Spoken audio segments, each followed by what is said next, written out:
Orada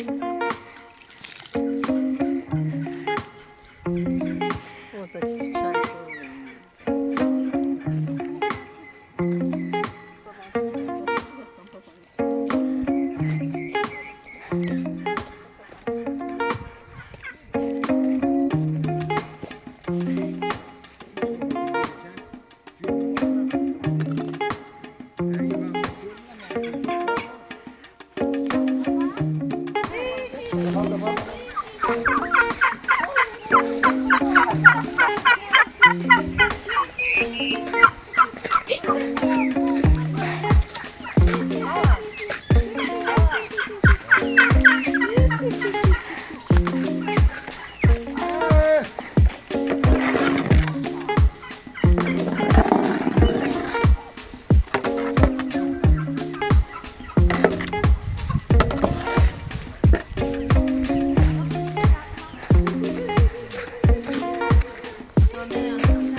Dostlar, səs çox olduğu üçün mən məcbur bunu səsləndirmək zorunda qaldım. Yəni səsi kəsdim, sadəcə bu səs qalıb. Buna görə çox üzr istəyirəm. Çünki olsa buraya maraqlı yerlər yox idi.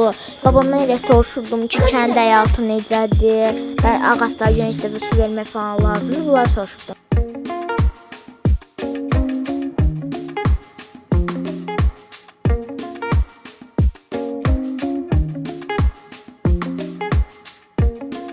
Eğer ki, indi baxımda bu video eğer çox bəyənmə gəlsə, çox izlənmə gəlsə, bunun part 2-sinə çəkəcəm də. Biz bu necə olacaq? Serisi belə olacaq da. Kənddə 1-ci günümüz. Çox like yazıb kənddə 2-ci günümüz. Sonra 3-cü günümüz. Nə bilim, elə 5, 6, 7 elə davam edəcək. Ona görə çalışa bildiyiniz qədər çoxlu bəyənmə, like atın da yəni. Belə.